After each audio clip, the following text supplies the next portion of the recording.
मैथिली शरण गुप्त का जीवन परिचय का 5th विशेषता बौद्धिकता। गुप्त जी ने अपने काव्य के माध्यम से भारत के अतीत और सांस्कृतिक उच्चता को, श्रेष्ठता को प्रकट किया है। उन्होंने इस बात को अपने मन में महसूस किया कि भारतवासियों के हृदय को हीनता के भाव से दूर नहीं किया जा सकता अगर यह कहा जाए कि भारतीय संस्कृति की बौद्धिक व्याख्या ऐसा करवा सकने की क्षमता रखती है। इसलिए उनके राम अवतारी राम नहीं है और ना ही वे कोई दिव्य संदेश पृथ्वीवासियों के लिए लेकर आए हैं, बल्कि वे तो आदर्श मानव हैं जो अपने महान कार्यों से धरती को स्वर्ग बनाना चाहते हैं। नेक्स्ट विशेषता मानवतावादी दृष्टिकोण। गुप्त जी की गांधीवाद के प्रति गहरी आस्था थी। उन्होंने अपने काव्य में गांधी जी के सिद्धांतों को बार बार प्रस्तुत किया है।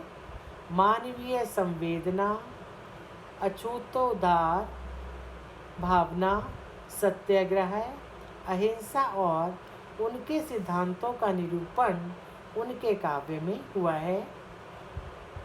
जैसे इन्हें समाज नीच कहता है, पर है ये भी तो प्राणी, इनमें मन और भाव है किंतु नहीं है वैसी वाणी।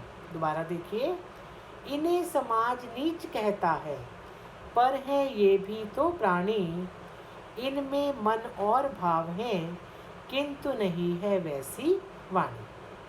वे मानवतावाद के उपासक थे और मानव मात्र का सुख चाहते थे।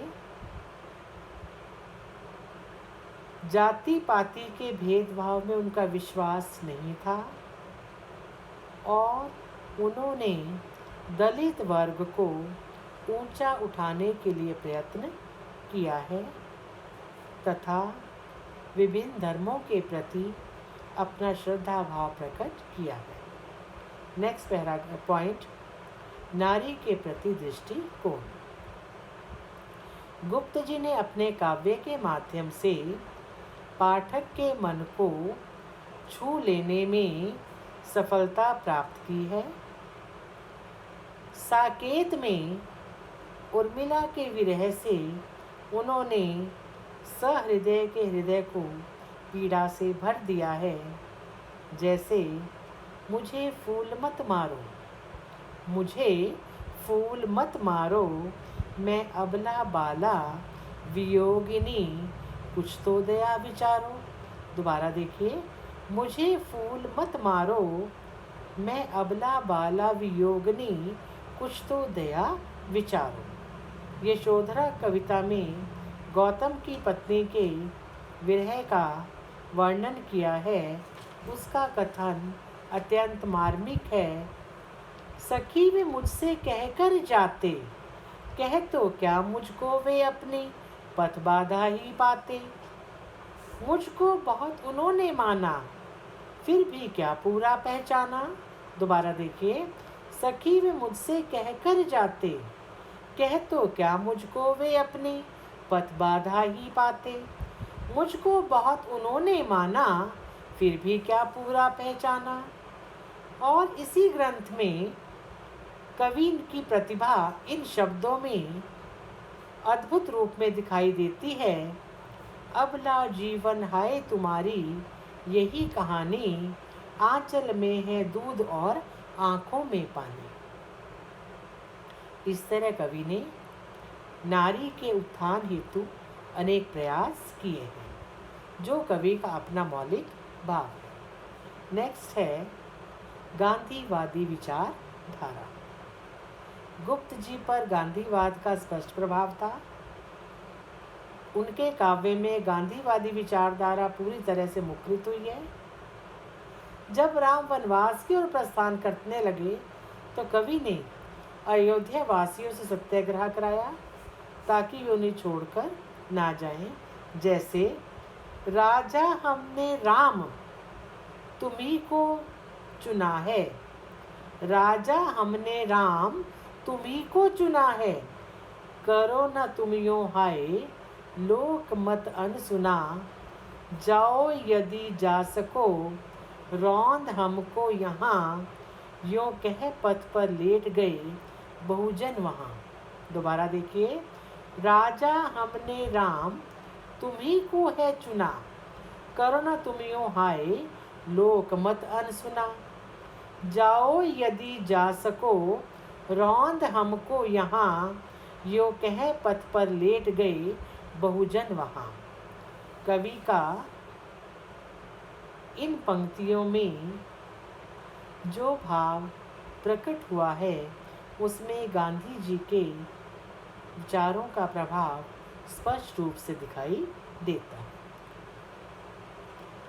जब हम मैथिली शरण गुप्त की बात करते हैं तो उनका साहित्य विविध मुखी विशेषताओं से भरा पड़ा है। उन्होंने बड़े सुंदर शब्दों में अपने काव्य के भावों को प्रस्तुत किया है। नेक्स्ट है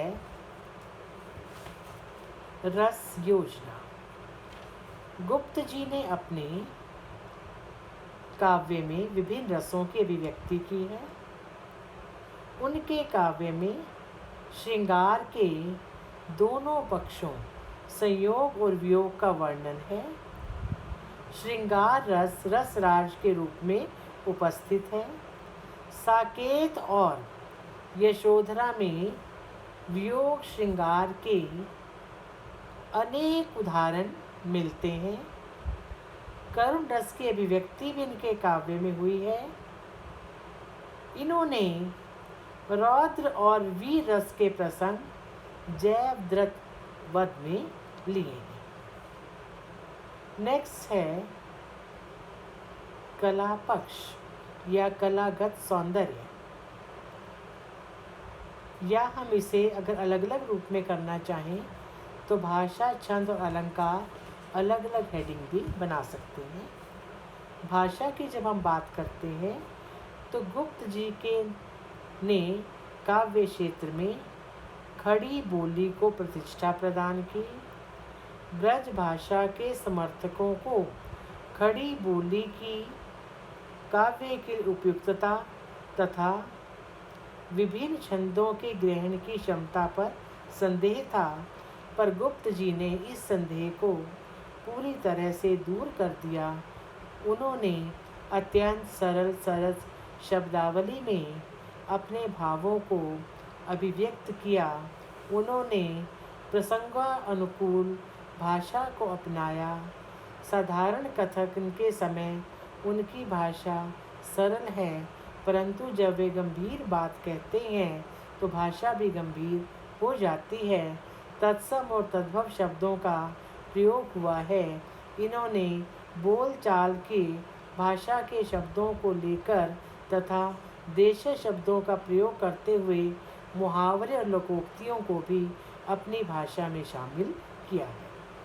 नेक्स्ट, आप हेडिंग अलंकार का अलग से भी बना सकते हैं, और अगर आप कला पक्ष या कलागत सौंदर्य लिखते हैं तो इकट्ठा भी कर सकते हैं। इनके काव्य में अलंकारों का सहज स्वाभाविक वर्णन है। परंपरागत अलंकारों के साथ साथ उन्होंने मानवीकरण, विशेष विपर्य आदि नए अलंकारों का सफल प्रयोग किया है। इन्होंने इतिवृत्तात्मक काव्य में संवाद योजना प्रस्तुत की, जिनसे इनका काव्य प्रभावशाली बन गया। इनके काव्य में शुरू से लेकर अंत तक मानवतावादी, राष्ट्रीयतावादी, गांधीवादी विचारों की झलक दिखाई देती है। निष्कर्ष या अंत में केवल हम इतना कह सकते हैं, गुप्त जी आधुनिक युग के सर्वाधिक लोकप्रिय कवि हैं।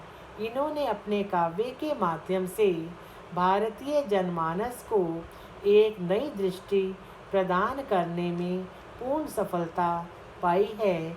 वे राष्ट्रीय धारा के महान काव्यों में से एक हैं, जिन्होंने हिंदी साहित्य में महत्वपूर्ण स्थान अर्जित किया है। धन्यवाद। मैथिली शरण गुप्त का परिचय आपको 2 वीडियोस के रूप में पूरा करना होगा, क्योंकि मैंने आपको पहले भी कहा था कि टेक्निकल प्रॉब्लम के कारण कई बार ज़्यादा बड़ी ये लंबी वीडियो को आप तक भेजना बड़ा कठिन है। इसलिए हमने कोशिश की है कि ऐसी छोटी वीडियोस बनाई जाएं जो पूरी तरह से आप तक पहुंच पाए और आप विद्यार्थी उसका लाभ उठा पाएँ। Thank you.